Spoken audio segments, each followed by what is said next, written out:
Tiempo de Adviento. Ya estamos en la segunda semana y la verdad es tan difícil poder escoger un tema para predicar el día de hoy, porque la primera lectura, la segunda lectura e indudablemente el Evangelio están tan ricos de simbolismo si se lee en esta óptica del Adviento. Ok, quedémonos con el Evangelio y quedémonos solamente con esa frase: preparen el camino. ¿Es todo? Sí, es mucho. Preparen. Y ya con eso nos va hablando de todo lo que significa este tiempo de Adviento. Preparar el camino para el Señor. Prepararnos. ¿Prepararnos para qué? Prepararnos porque Jesús viene. No se nos debe de olvidar. Jesús viene. Mira, que en el Antiguo Testamento había muchas profecías que hablaban de que iba a venir el Mesías. Y seguramente muchos de ellos lo veían muy lejano o lo veían tan imposible. Algunos quizás han de haber pensado, no hombre, esos son cuentos del abuelo. Y ándale, que sí vino Jesús, vino el Mesías, caminó entre ellos y les fue difícil al principio reconocerlo, hasta que ya después Él resucitó y subió al cielo. Fue cuando todos empezaron a creer en Él. Resulta que Él dijo que iba a volver. Sí. Pero ya no va a volver como el manso corderito, sino que va a venir como juez y va a venir a juzgar.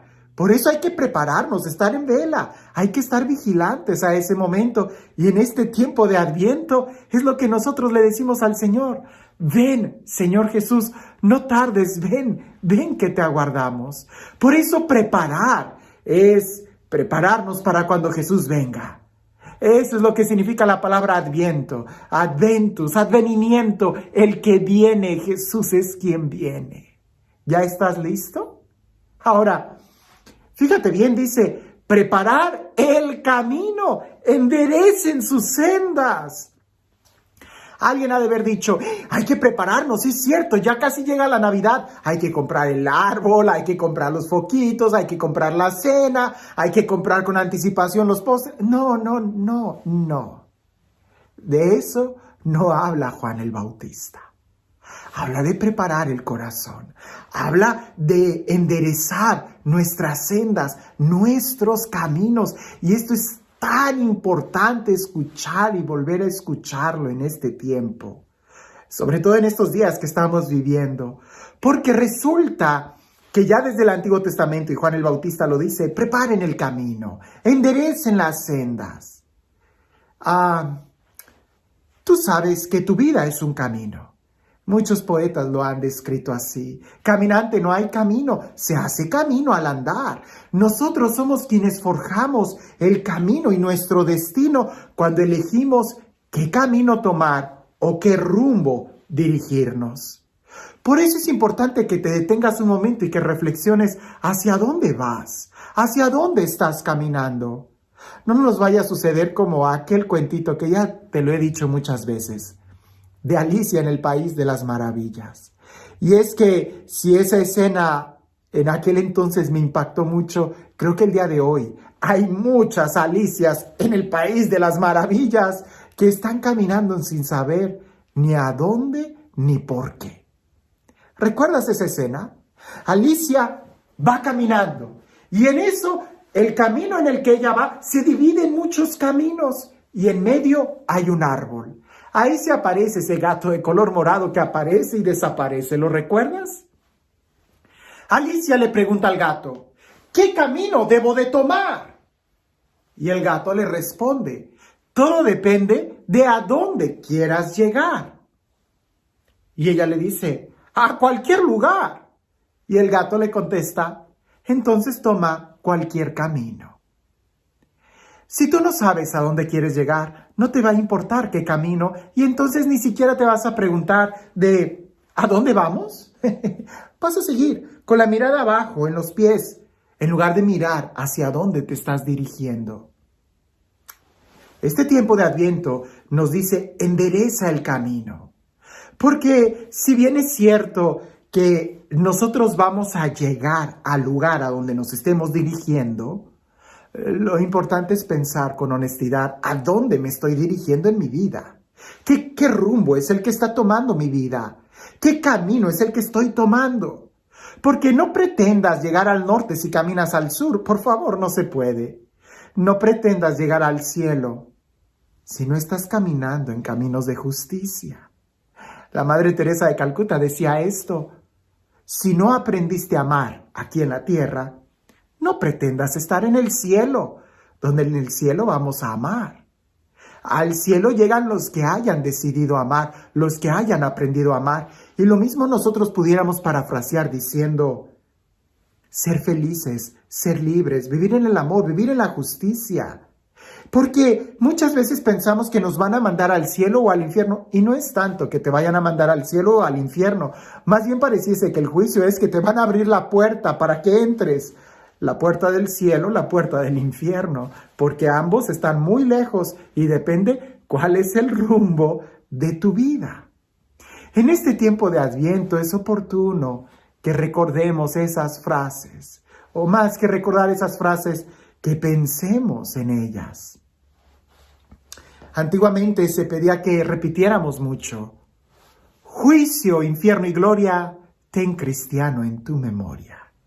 Juicio, infierno y gloria, ten cristiano en tu memoria. Porque resulta que muchas veces nosotros vivimos como si no fuera a haber ningún juicio, o como si no existiera ni el cielo y ni el infierno. Y resulta que son cosas que sí existen. Lo que pasa es que cuando caminamos con la mirada abajo, pues no nos vamos a dar cuenta de a dónde nos estamos dirigiendo. Y menos si vas manejando a exceso de velocidad y estás preocupado por las cositas que están sucediendo adentro, aquí inmediatas en el carro, pues no vas a ver hacia dónde te estás dirigiendo. Lo mismo sucede en nuestra vida. A veces estamos preocupados por las cosas que están aquí, cerquita de nosotros, que se nos olvida levantar la mirada y saber si sí hemos tomado la dirección correcta.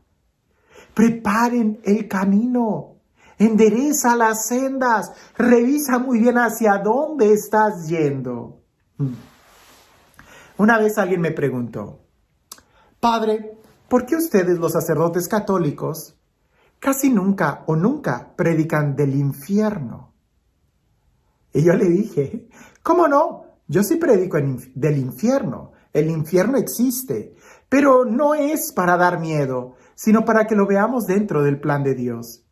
¿Y sabes qué domingo es en el que yo hablo del infierno? Casi siempre entre el primero o el segundo del Adviento, porque la liturgia y las oraciones, especialmente la segunda lectura, nos van a hacer reflexionar sobre: hey, ¿hacia dónde te estás dirigiendo? Lo primero es que el infierno sí existe, pero no pienses que es como una caricatura, que nos pintan aquel diablito que está haciendo cómico, que es como una fiesta. No, no, no. El infierno es un lugar de sufrimiento. ¿Por qué? Porque piensa en esto. Si aquí en la tierra tú estuviste caminando en amor, en paz, perdonaste, te esforzaste por vivir en felicidad, ayudando a los demás, cuando te mueras, se van a abrir las puertas de la plenitud para ti y vas a perdonar en plenitud, vas a experimentar el amor en plenitud y vas a ser feliz plenamente, porque estuviste caminando en esa dirección. Eso se llama cielo. Pero si aquí en la tierra fuiste egoísta, ambicioso, lujurioso, esclavo de tus pasiones, de los vicios, siempre estuviste criticando, enojado, todo te caía mal, guardabas rencor, odiabas, al final, en el día del juicio, va a ser como si se te abrieran las puertas para que eso se plenifique. Que odiaras sin límites, que tuvieras un rencor, un egoísmo, que tuvieras una envidia que te carcomiera, un dolor, una angustia, un miedo. ¿Por qué? Porque nunca aprendiste a liberarte con el perdón. ¿Por qué? Porque nunca aprendiste a sonreír con el amor. Siempre estuviste mal. Bueno, ese fue el camino que elegiste. Hacia allá te vas a ir. ¿Recuerdas aquella historia que me imagino que te platiqué hace 1 o 2 o quizás 3 años atrás? De aquella niña en tiempo de Navidad que quería comprar una muñeca y que era una muñeca muy bonita y que ella convenció a su papá de comprar aquella muñeca tan cara. Una muñeca de cerámica. aterciopelada, con sus caireles dorados, la niña se enamoró de esa muñeca. Y a donde iba, llevaba la muñeca y hasta era un poquito incómodo porque la niña platicaba con la muñeca, le servía las tacitas del té, le peinaba aquellos caireles. En la noche también la acostaba en la cama y le ponía la sabanita, la cobija, le acomodaba la almohada. Y en la mañana también la despertaba y la llevaba y hasta fingía que le lavaba los dientes. La niña amaba mucho esa muñeca. Resulta que después de algún tiempo, en un día de invierno, llega el papá y cuando llega y quita el saco, sacude el saco con la nieve y lo cuelga, voltea y ve que en la chimenea había algo que se estaba quemando de manera inusual. Él se acerca preocupado de que no fuera a haber un incendio y ve que sentado frente a la chimenea estaba su hija llorando. El papá abraza a la hija, preocupado de que se hubiera quemado y no, la niña estaba bien, pero solamente estaba llorando. Y el papá voltea a ver a la chimenea y en la chimenea estaba la muñeca quemándose. Aquella muñeca de cerámica que la niña tanto amaba y que traía de un lado para otro. Y el papá consternado le pregunta a la niña, ¿quién hizo eso? ¿Quién metió esa muñeca al fuego? Dime quién lo hizo para castigarlo. Y la niña entre lágrimas le dice, fui yo, papá, yo la puse en el fuego. Y el papá espantado le dice, ¿pero por qué lo hiciste? Si era tu muñeca favorita, si era la muñeca que más amabas. Y la niña entre lágrimas y suspiros le dice, porque 1000 veces le dije que la amaba y ninguna me contestó. 1000 veces le dije que la amaba y ninguna me contestó. ¿Cuántas veces Dios nos ha dicho a ti y a mí que nos ama? Muchas veces, miles de veces, millones de veces. Pero si nosotros no somos capaces de decirle a Dios, yo también te amo, no esperes llegar con Él donde se vivirá en el amor. Así que el infierno sí existe y pudiéramos decir así, el infierno es el grito desesperado de Dios. De que lo aceptes, de que aceptes su amor. Porque si no, fuera del amor de Dios no puede haber ninguna felicidad. Habrá solamente sufrimiento. Aquí en la tierra estamos caminando, pero ten la seguridad que todo camino tiene un fin. Así que prepara tu camino. Endereza bien tus sendas, porque a lo mejor piensas que estás caminando hacia un lado y resulta que ya doblaste en el lugar equivocado. Es tiempo de Adviento, es la segunda semana y es tiempo de preparación. Ven, Señor Jesús. Y este Dios, el Dios del amor, el Dios de la vida, el Dios de la paz, el Dios que nos da todo en su Hijo muy amado, que sea Él quien el día de hoy nos bendiga. En el nombre del Padre, del Hijo y del Espíritu Santo. Y este Dios, el Dios de la vida, el Dios que nos ha amado tanto y que nos perdona absolutamente todo, es el mismo Dios que nos invita a que estemos alerta, porque no sea que nos acostumbremos a caminar con la mirada abajo o a caminar de bajada cuando debemos de ir de subida. Una vez alguien preguntó en una audiencia, ¿quién de ustedes sería capaz de dormirse en su cama sabiendo que entre las sábanas hay una víbora de cascabel? No, nadie, ¿verdad? ¿Quién va a arriesgar su vida a dormirse con una víbora de cascabel en la cama? Nadie. Y él dijo, ¿y entonces por qué si son capaces de dormirse cuando tienen un pecado mortal? ¿No saben que el pecado mortal es más peligroso que una víbora de cascabel? No te acostumbres a ir de bajada. Endereza el camino. Que tengas un excelente día.